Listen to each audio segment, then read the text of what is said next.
I'm joined by Adam Klasfeld from All Rise News. Adam, we have major breaking news right now that will have massive implications for Donald Trump's ability to be able to deploy the troops around the country. Can you explain what just happened in the Seventh Circuit Court of Appeals? That's the circuit court that oversees Chicago, where, of course, Donald Trump lost a case in his ability to be able to deploy the troops.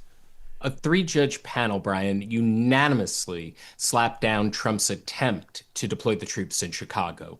They spoke in one voice in what's known as a per curiam opinion. That means there's not one word of this, I believe, 18-page opinion that one of the other judges disagrees with another judge about. And there's a Trump appointee, a Bush appointee, and an Obama appointee.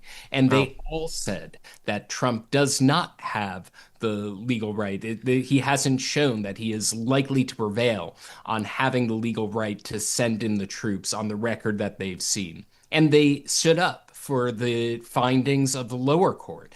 Judge Perry, who her opinion not only blocked the Trump administration, it began with this incredible piece of historical trivia that hasn't gotten a lot of attention, but she mentioned that when the framers were kind of considering how strong a central government we want, Alexander Hamilton apparently went out of the way. He wanted a very strong central government.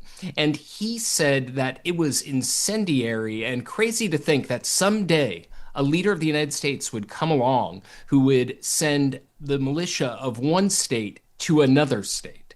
And so she's pointing out just how absurd and through the looking glass we have gotten, where Trump was sending the Texas National Guard into Chicago. So now, not only were her findings that Trump did not show that he had the legal right to do that, not only were her findings approved, they were affirmed by the Seventh Circuit Court of Appeals. They did that in this very resounding fashion, where a unanimous panel said that Trump just didn't have the goods. Now, is there any indication, not to be a buzzkill here, any indication that the federal government is going to appeal this thing up to the Supreme Court now that we have a ruling, a definitive ruling at the circuit court level? I think it's inevitable, and we'll see what happens on the Ninth Circuit level. So what we have here, very often, the Supreme Court will hear a case when there's what's called a circuit split. Now, the Ninth Circuit still hasn't ruled on the case in Oregon, but they did rule, at least on the three-judge panel level, on a stay in California. The California case came out the other way. So we could have it's all in the details here, how they arrived at it. They mention in the Seventh Circuit the Newsom standard, and the court says it just doesn't even follow that standard either. But I just want to read some portions of Yeah. this, Ryan, because it says here the facts do not justify the president's actions in Illinois under the relevant statute 12406, even giving substantial deference to the assertions. That was the deference that the Ninth Circuit mandated. So they denied the administration's position. They rejected the notion that it was a rebellion. To your point, Brian, I think it's pretty much inevitable that this is going to go all the way up to the Supreme Court, and we'll see what happens. But for now, this is an order blocking Trump's deployment of the National Guard in Chicago.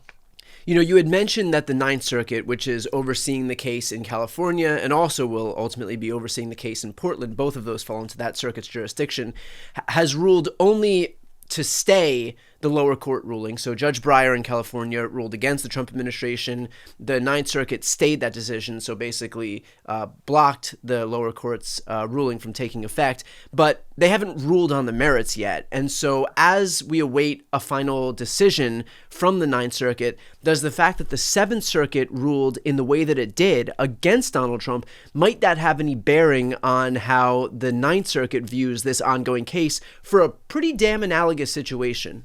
Right. Well, the Ninth Circuit is also overseeing the Oregon case, and I think that's one where the Ninth Circuit's very powerful 18-page ruling signed on by every judge could have a very real persuasive effect. All of these cases, I should point out, are on the question of a stay. The Seventh Circuit rejected a stay as it proceeds to the merits, and there'll be more litigation. This is hardly the end of the road. Okay. And even at the Ninth Circuit level, you do have this question about whether the Ninth Circuit is going to have an en banc review, where you have the entire court reviewing the first decision that gave Trump that much deference, to the point where the National Guard is still allowed to be in Los Angeles. That could be overturned.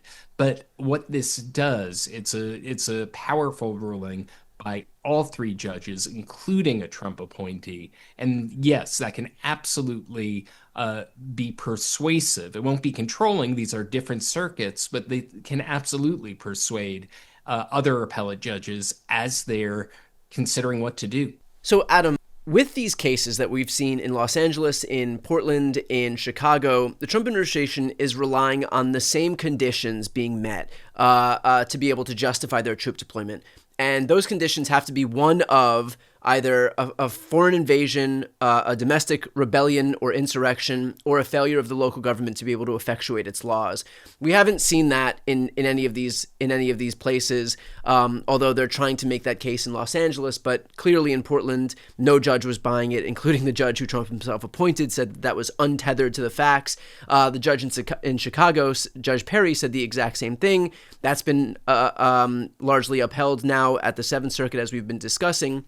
Do you think that there's any likelihood that the Trump administration is going to recognize that this is not a good vehicle for them to be able to effectuate what they want to effectuate, and so instead they have to figure out some new pretext to be able to send in the troops that doesn't rely on any of these three conditions being met? Well, I think that's exactly why you're hearing all that whispering and not even whisperings, talk out loud about the Insurrection Act and Trump cozying up to that. He knows that there's a political cost to take that really drastic step. So, I mean, he's poll numbers are underwater. He knows that that is even more drastic than trying to use this legal mechanism to try to do his wishes. So we'll see what happens. Now, what we've seen, to your point about those three conditions, every single court, including the Ninth Circuit in the Los Angeles case, has found, no, it's not an invasion. No, it's not a rebellion.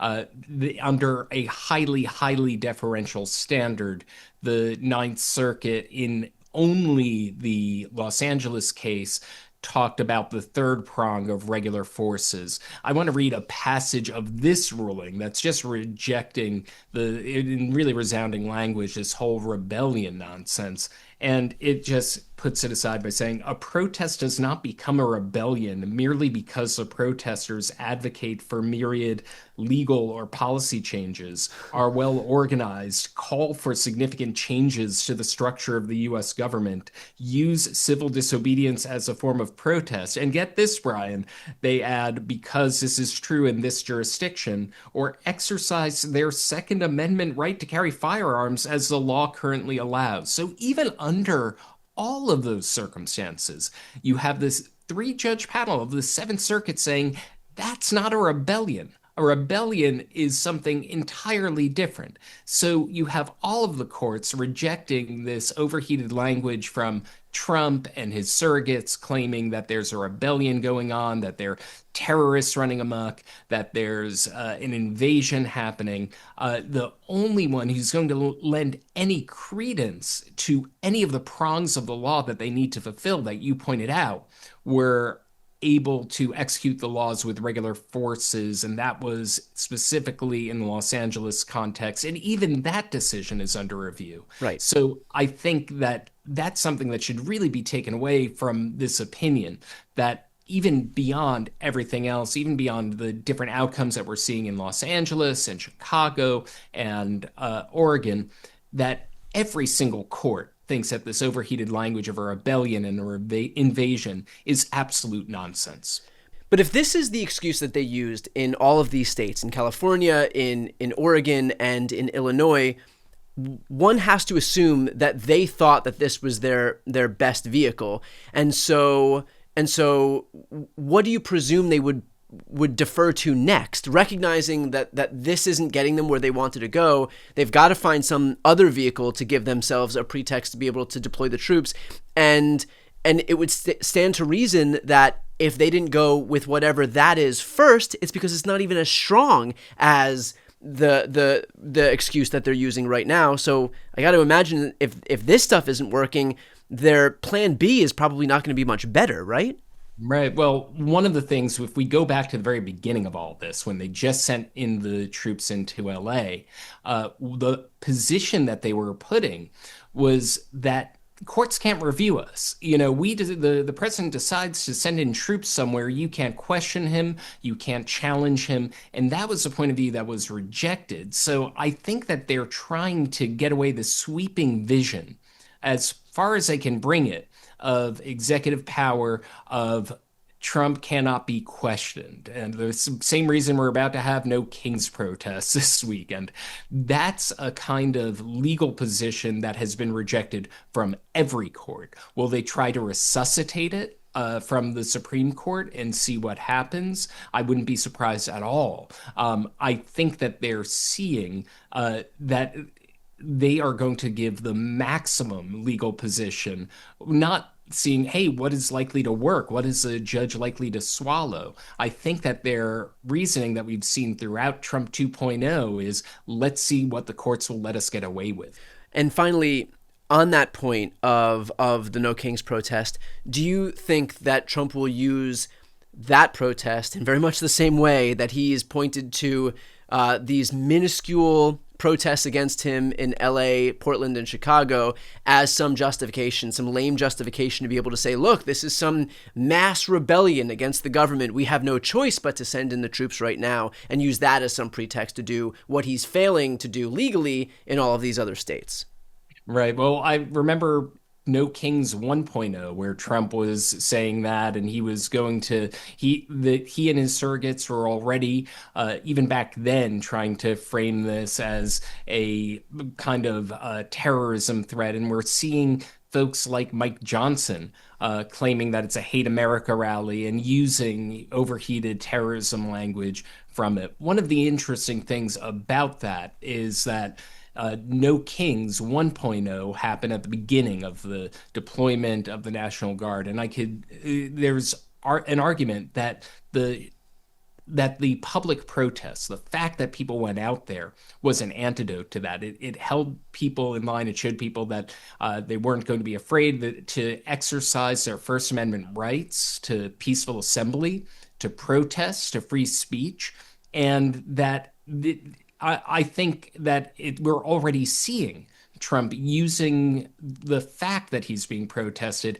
as an excuse to try to clamp down on those protests. But we haven't seen that become a kind of successful ploy. In fact, what's happened is the existence of these protests have been a check on power, and that's what the First Amendment is designed to do. Yeah, we'll leave it there. Adam, as always, thank you for your help. For those who are watching right now, if you'd like to support Adam's work, he is an independent journalist, not backed by some major media conglomerate. So a great way to support his work and to support independent media more broadly is to subscribe to All Rise News. I'm going to put that link right here on the screen and also in the post description of this video. It is a great way to support him and independent media more broadly. Adam, as always, appreciate your time. As always a pleasure.